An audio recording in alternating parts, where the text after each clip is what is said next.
I'm very happy that we have Professor Stefan Kooths here. Stefan, very nice that you are here. Stefan, he is the director of the Business Cycle and Growth Unit at the IFW in Kiel, one of the most prominent economic research think tanks that we have in Germany.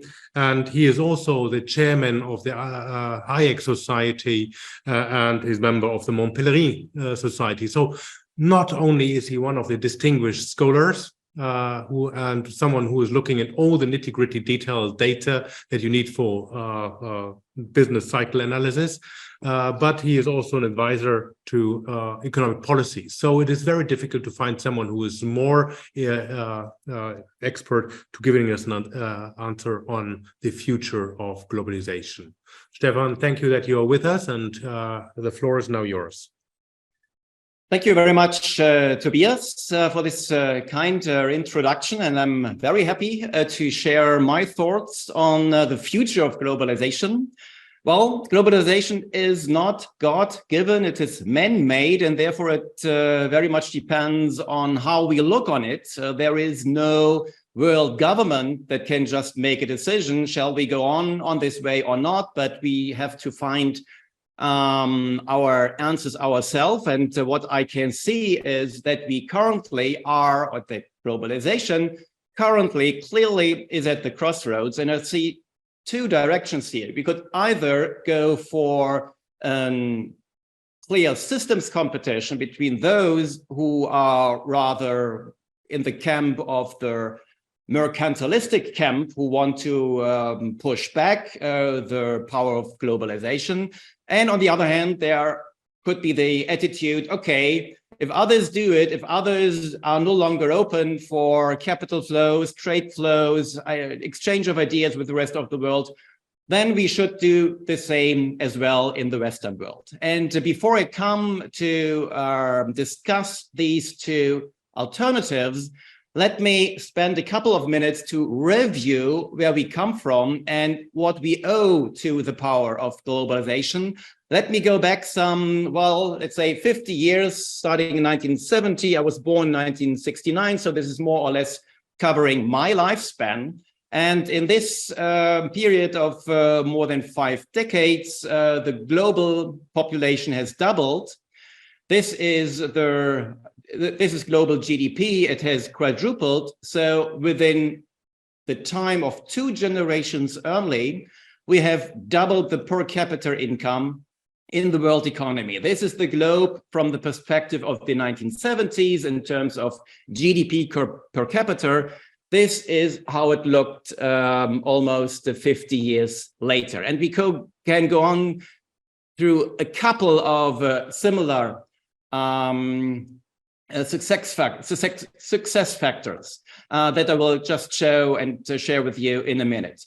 Do we see unanimous economic growth all over the world? Well, actually, there is no automatism, but we can clearly see that there were a strong catching up processes underway. This is the example of South Korea, and these are the two followers, which is China and India, and you can see in the first 20 years or so, their per capita income was basically flat. Only when, in particular, the Chinese changed their economic model, they also participated in a strong growth process, but we are still not at the end of this process. China today stands at a level of 20–25% of per capita income of the most advanced economies. So there's still a very long way to go, even for a country like China, and even more so for now the large population-wise, the largest economy on this globe, which is India. What we can see in retrospect is that in the OECD world, so basically the market-oriented economies in the world economy, we see a clear tendency of convergence. So those who are starting with low per capita income are growing faster than the leading economies, and therefore the distance is narrowing.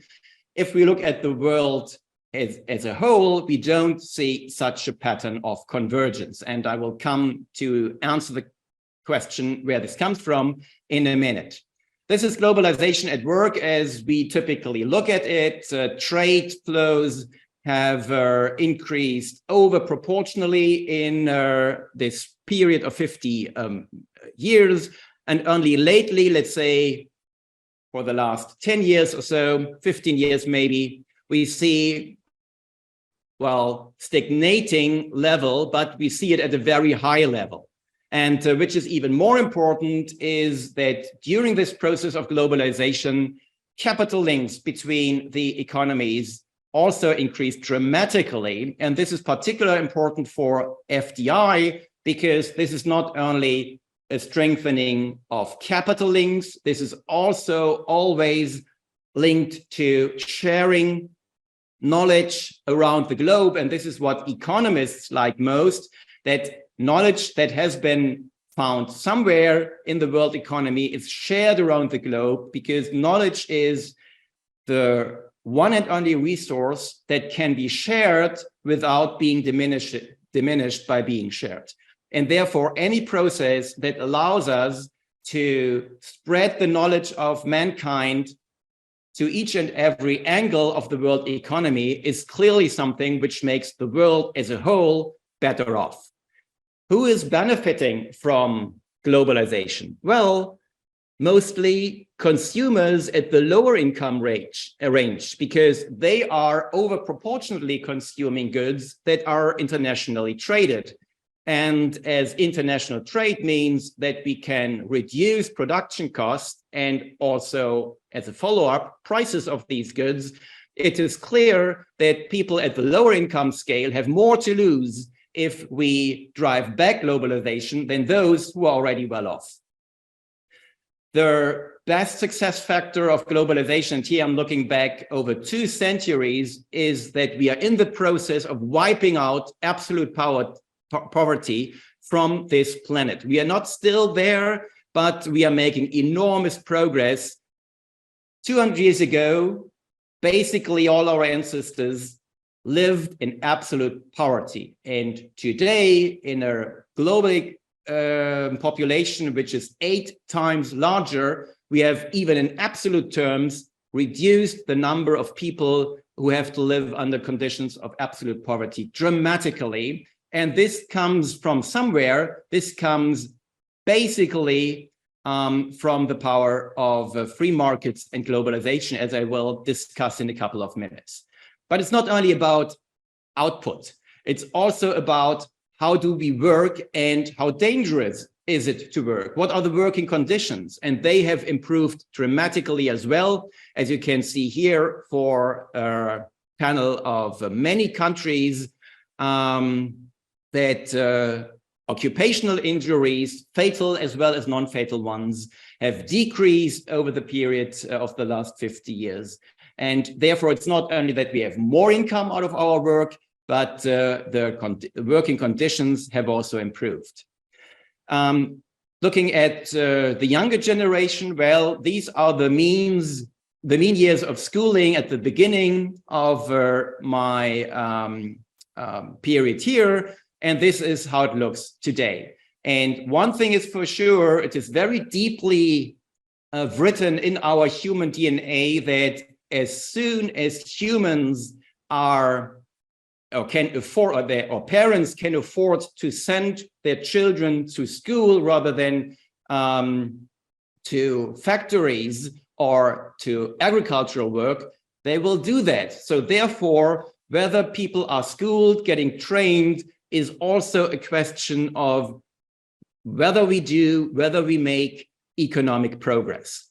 Plus, we are living for longer. And fortunately, the low-income countries are benefiting most. They have increased the average life expectancy by almost 20 years in less than 2 generations, which is a fantastic success and which has a lot to do with pushing back child mortality over this period. So when we're talking about globalization, we should know what is at stake. And now I come to the more social, philosophical, and the political economy questions. What directions should we go for if the consensus that an open world economy is under attack must be answered by our governments? And of course, each government must find its own answer, or each country must find its own answer to where to go to, and whether we should push back actively globalization as well, or whether we should still continue on the road to prosperity, which means to keep up our Western model. This is what I want to discuss here.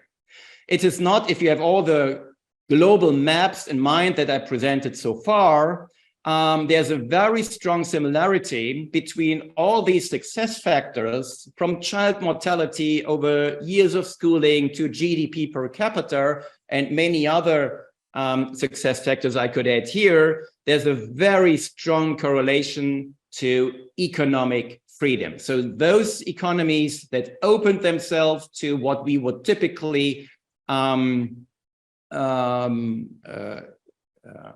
understand when we are talking about market economies, they are those who have their most success in this country. And this is not a question of taste. This is a question of science. There's a great work of Acemoglu and Robinson, which you probably have come across already. Why Nations Fail: The Origins of Power, Prosperity, and Poverty.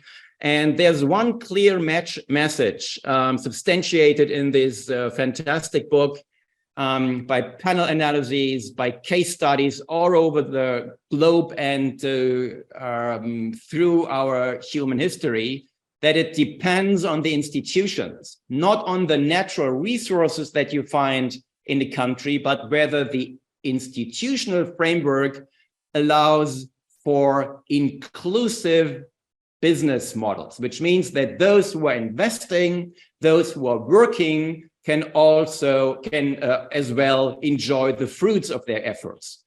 While extractive institutions, those that you find in authoritarian regimes, typically make the leaders of this regime rich, but they lead their countries as a whole into a period of stagnation. And therefore, it's about the institutions and whether we keep up with the model of an open society and an open market society, or whether we fall back into the trap of becoming more and more isolationist. And what is the Western model? Well, I would say it stands on three pillars. Of course, the free market economy, the global economic integration, and the liberal democracy. The most difficult system of these three to understand in the broader public is that the free market economy depends on abstract rules that are difficult to understand for many people because they are made for an anonymous, large economy, which is completely different from the small tribal economies and societies that we as mankind were used to over thousands and thousands of years. The market economy to work basically needs the respect for private ownership. You typically, in your family context, you would never make a big issue about private ownership and private and property rights. But in a market economy, this is crucial. Plus the free choice of the trading partner, and free choice means worldwide free choice. And the whole debate on national champions or European champions or keeping the trade benefits within a certain region or so, all this is totally contrary to this important rule of the free market economy. Plus, accepting the effects of competition. So if someone else has a better idea in the rest of the world, has a better product to offer, then let him do the deal. There's nothing that should exclude foreign competitors from our markets. And plus, last but not least, it's all about accountability, which includes that even wealth positions come with a social function, namely to steer capital towards those uses that allow for the production of goods and services, which are actually useful from the perspective of the consumer. And here, of course, when we're talking about real estate, basically 80% or even more of our physical capital stock is real estate. This comes with a very important kind of impact on your business decision as well. Accountability means that, well, if you do the right business, or if you make the right business decisions, then you enjoy your profits. If you do bad business, make bad business decisions, then you go bankrupt. And bailing out people who make bad business decisions is totally contrary to any idea of the free market economy. It's not only squandering, not only a waste of tax money, it also means that people stay in the steering seat where they should be removed. And Tobias, you mentioned, I'm a president of the Hayek Society, and therefore, no wonder I would like to make the point that the market economy is different from the textbook models that you learn in your Econ 101 courses. It is more a question of the social coordination as a knowledge problem. So how can we share the widely distributed, the situational, the individual knowledge that every one of us has? How can we feed this into a social coordination process so that everyone on the world economy, or all those who are voluntarily participating, can benefit from? It is not about finding the exact crossing of the demand and supply curve. It is more about how do we cope with the human knowledge problem. And so far, no allocation mechanism has proved to be more powerful than the market mechanism itself. And here are the, I would say, 4 most important contributions that Hayek made over at the beginning, or at the middle, basically around the middle of the last century. But just to illustrate how powerful these atavistic instincts still are, can be seen from this campaign that the famous German shirt maker is still running. They want to persuade you to buy their products, and this is directed towards the German consumers. They make the point, buy our shirts because they are produced in your country. So this is a purely atavistic instinct that these guys are appealing at. And you find this all over the world. You find the Buy British campaigns in the United Kingdom. You find the campaign under Trump, who is known for his silly and nonsensical quote, "We are getting killed on trade," and things like that. So people want to make you believe that trading with your own nationals, with your citoyens, is in one way or the other socially more beneficial than trading with foreigners. And therefore, it is always difficult to get the free market message understood by people, because it's so deeply, obviously, in our, human mind that we are still oriented towards the smaller groups rather than to the open world economy. Let me only mention very quickly that trade links are contributing to world peace. The period that I've shown you, the period of the second huge wave of globalization, was always also quite a peaceful period. Unfortunately, trade links, stronger trade links are not a guarantee for a peaceful world, but they make the world a more peaceful place. Again, not a guarantee, but imagine that we are cutting more and more into the trade links, then less and less is lost from becoming aggressive against your neighbors. So trade and also financial investments in other countries are increasing the cost of war, and this is a good thing. So this is a quote from Erich Wede. He is making the point that that we have the alternative between the capitalist peace versus the nationalist war. And the less we become capitalist, which means open to the rest of the world, also in terms of trade and capital flows, the more likely it becomes that violence is used in the international community. Plus democracy. You may well remember that at the beginning of the pandemic, many observers, even in the Western world, thought that the Chinese are in the pole position because they have this authoritarian regime.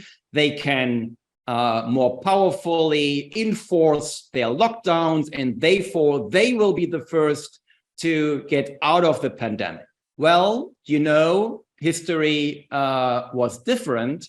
On the contrary, the more diverse approach of the Western Hemisphere prevailed. We did not all do the same things, and this is good in a situation where you are faced with a phenomenon that is very badly understood.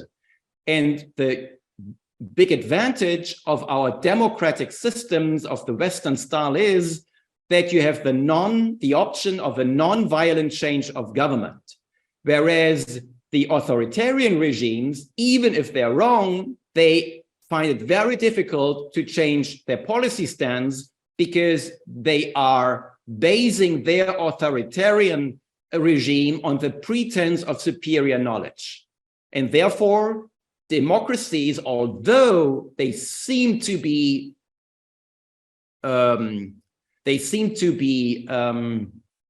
less strict in their policy making and need more debate. All this looks like it is a very slow process of progress. No, it's on the contrary, a sign of political agility, whereas the authoritarian regimes at one point or the other come to a point of political sclerosis. You can see this very nicely in the Russian Federation. This country lives dramatically under its economic potential that they could have with other institutions. And I'm afraid that we will see similar developments also in China, where 11 years ago, they changed the course dramatically by becoming more authoritarian. So I'm more concerned about the future of the Chinese growth model than that I would be concerned about China growing too strongly for the rest of the world. Actually, a wealthy China is a much better partner to cope with than a China which is under economic stress. This holds true for other countries as well. And during the pandemic and all the interruptions of value chains, a new debate that attacked globalization came on stage was we need independence of an individual country. Well, this is true, but this includes your own country as well. If there is a pandemic and there are lockdowns, you are not better off if all of your sources are in the same country that you are, because then they would also be affected by this lockdown. So resilience should rather be interpreted in terms of diversification rather than doing everything by yourself. And again, was it really a problem that we had these strong trade links during the pandemic? Was trade actually the troublemaker? I would rather say, on the contrary, the international trade system was quite resilient. Yes, we had a strong slump right at the beginning of the pandemic, but it was a very V-shaped pattern that we see here. And without the access to foreign sources, we would have seen that it's much more difficult to get our way through the pandemic than with our strong international integration. So it's always important when you discuss the alternative to discuss the relative alternatives. A pandemic is a disaster, of course, but international integration is an element that helps you to cope with the disaster better than if you're isolated in your own country. And policymakers typically, when such a shock occurs, they look at everything through the lens of this shock mode. And they are also neglecting the frequency of these disruptive events. If there's a pandemic once in a generation, then you should at least weigh what are the benefits of being integrated, even if this means that you are temporarily more vulnerable in terms of international stress and disruptions of international value chain. And what do you lose if in the 29 years between those events, you are giving up all the benefits that you could otherwise earn via being integrated? And it is absolutely clear that the gains from trade are so, and generally not from trade alone, but also from being integrated in a more comprehensive sense in the world economy, are so huge that giving up all these benefits, you're losing a lot, and it's even questionable whether it makes you more resilient in terms of pandemics or other global shocks. Therefore, there's a huge risk of political overshooting.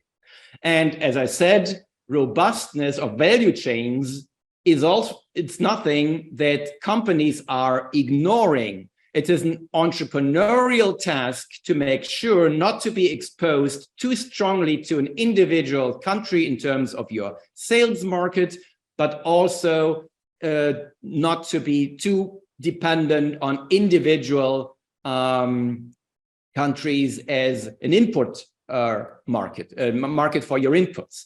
And therefore, my answer to those who are calling for more resilience is to strengthen the market response, which means that if a company sails very sharply by being extremely exposed to individual areas of the world economy, well, then risk premia should go up that investors call for on the capital markets.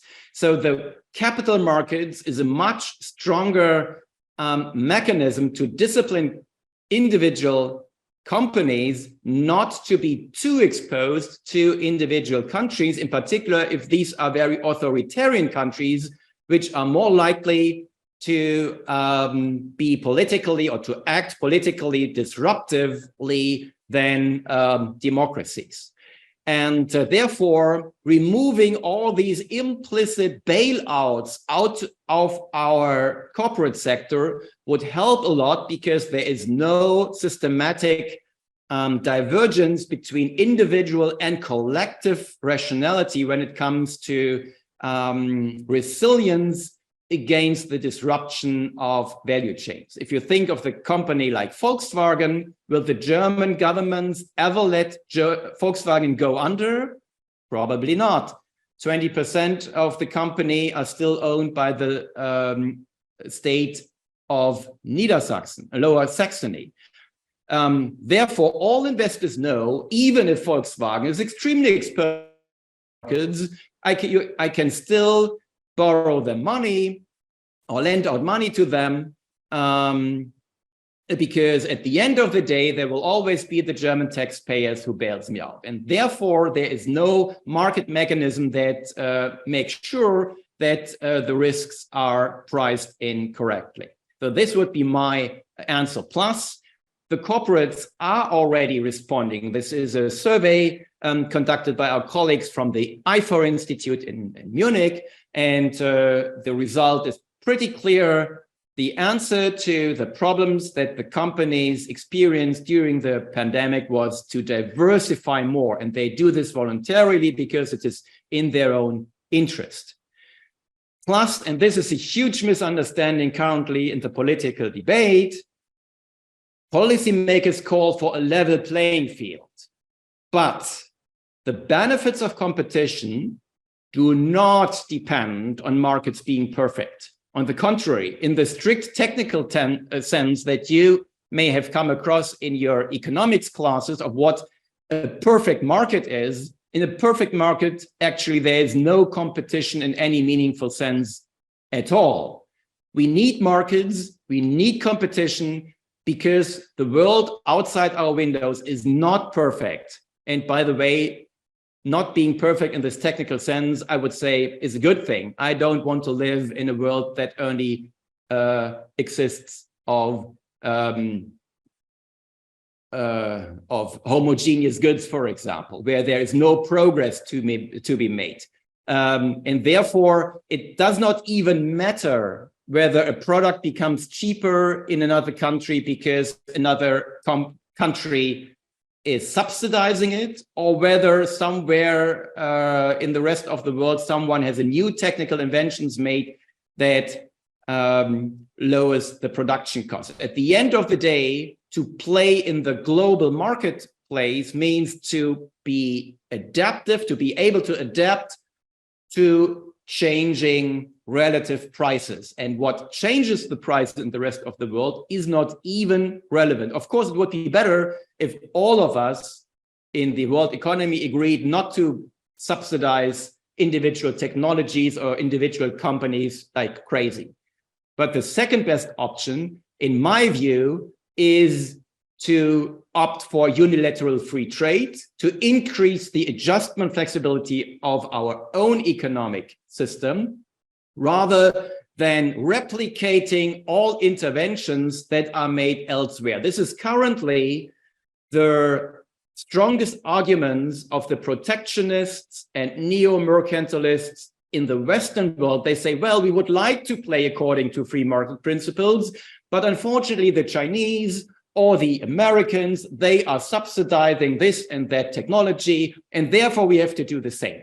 No, we don't have to do the same. If others are, for example, subsidizing the production of batteries, well, then let's buy these components, combine them with our product ideas, and then make an attractive bundle out of that and offer it at the world market. So by exploiting foreign subsidies, you can become more wealthy in your country as well, rather than subsidizing your own companies as well. Subsidies can never make an economic area like a country more competitive. And we are running in the risk of opening the door for vested interests by going the way along strategic industrial policies, while we are ignoring the fundamental knowledge problem. No policymaker can know better what the future marketable technologies or products are than individual agents in the world economy. This is what happens if technocrats have the say. They typically opt for their fancy technologies. The Soviet Union was the first country to send a man into the orbit, which was, of course, technologically, from the technologically perspective, a huge achievement. But at the same time, the situation on the ground was as in the picture that you see on the right side.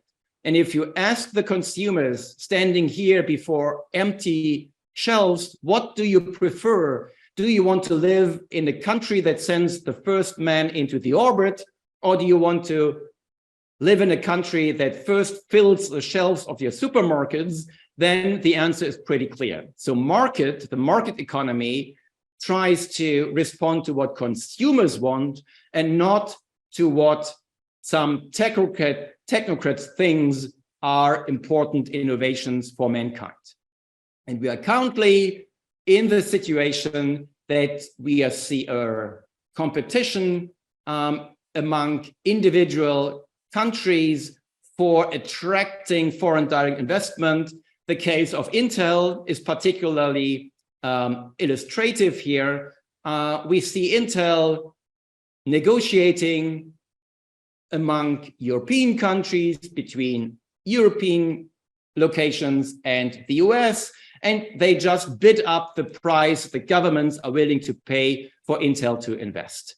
And this is not the future, or this should not be the future of our business model, because then we are no longer talking about a free market economy where competition and the principles that I have shown guides our economy.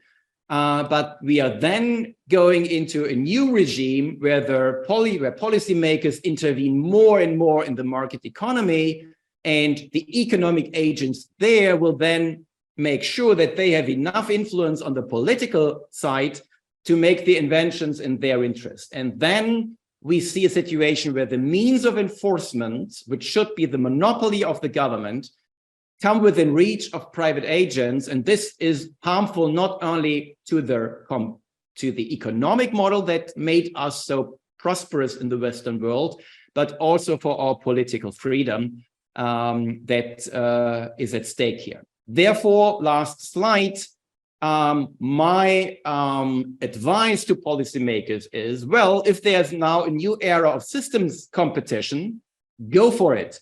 But do not lose track of what are the principles that contributed to not only political freedom, but also to economic prosperity.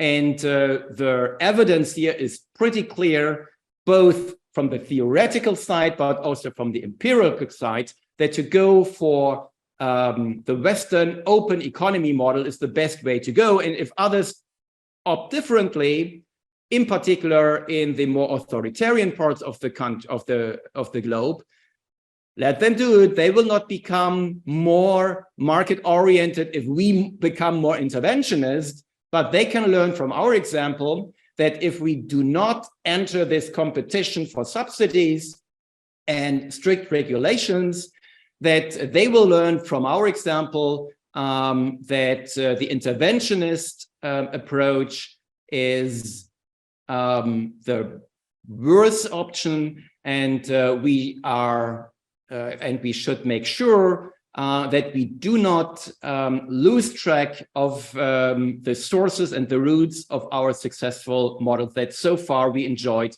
in the Western world. So much my views on the debate on the future of globalization. Where we go for, well, as I said in the beginning, is to be decided upon by people, by voters, by policymakers. It's not God-given, and therefore the race is open, and it is primarily a race of ideas. Yeah, thank you very much, Stefan, for a strong call for more market and globalization. So that was more the normative issue. You more or less left a little bit open what can happen. So let's have a look at the political, the more positive aspects. What would you see more likely in, let's say, the next 5 to 10 years? Will we more have a, well, close two economies, systems working an opposite side, let's say the Western world and the Chinese-led rest of the world, or will they rejoin something that they experienced, let's say, in the last 15 years, where China was economically at least integrating and doing well with that? But at the moment, the signs seem to be that they are more disintegrating. So what do you think more likely in this battle of ideas? What will be on the table of political agendas? Now, very good question. Well, it depends, of course, also on how we in the Western world are responding to what the Chinese and others do. But there's one important factor: the gains from trade, the gains from investment, the gains from sharing knowledge around the globe are extremely strong incentives not to see a country to isolate themselves completely, plus from the rest of the world. And the Chinese are probably clever enough not to give up all these benefits. On the other hand, we in the Western world should not be astonished that the Chinese, as they are advancing in their economic progress, are able to compete on more and more dimensions. China is not responsible for its own size. And very often we in the Western world are afraid of China only because they are big as a country. And then we look at trade shares and other things and think this is threatening us. Well, actually, we are making more trade with the 4 small Visegrad countries than we do trade with China, just to put this into perspective. So the pure size of China is sometimes seen in the Western world as a threat, which it actually is not. And therefore, what I see is, well, the benefits from being part of the interconnected world economy are still so strong that policymakers will be very reluctant to give up all these benefits. But on the other hand, there is, I would say, the risk that the political competition between who is the leading political power in the world economy might have economic spillover, so that we are using more and more economic sanctions in particular to kind of influence the process of policy making in the rest of the world. We all know that sanctions I would say the success record of sanctions is very limited, in particular if you're trying to sanction a large country. And therefore, I'm concerned that we are politicizing trade more and more, and I see the risk that this will prevent the world economy from growing in the way that it otherwise could. But on the other hand, the gains from trade, again, and of international integration are so huge that policymakers will stay aware of it. And as I said, or as I showed you, even a shock like the pandemic did not interrupt global trade from growing. We will probably not see an increasing share of trade, but I do not see the share of trade declining systematically over the next 10 or 15 years. Again, also because the difference, the gap as between China on average and the US and Europe is still so huge. Other countries are only at the beginning of the catching up process, like India, like the African continent. So there are still so many people to be integrated into this model into more prosperous kind of living conditions, that the globalization process is still far from being over. We will probably see a shift towards more diversification, but more diversification does not mean less trade, but a more diversified trade. And trade is already diversified, at least for countries like Germany. We will see an increase of this diversification, but I do not see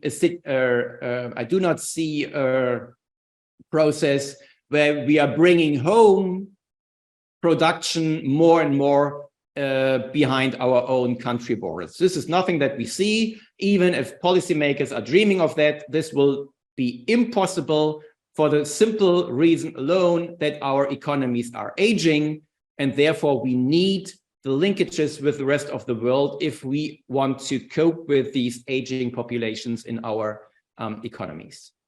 Thank you very much, Stefan. I have noted actually quite a lot of other questions, but I think we will discuss them over a beer in Düsseldorf or wherever, because we are running a little out of time. Thank you very much that you shared your view, and it's good to have some optimism because the real estate industry is, of course, benefiting from globalization and growing economies. So we hand over to our next presenter. Farewell to Kiel, and thanks a lot. Bye-bye.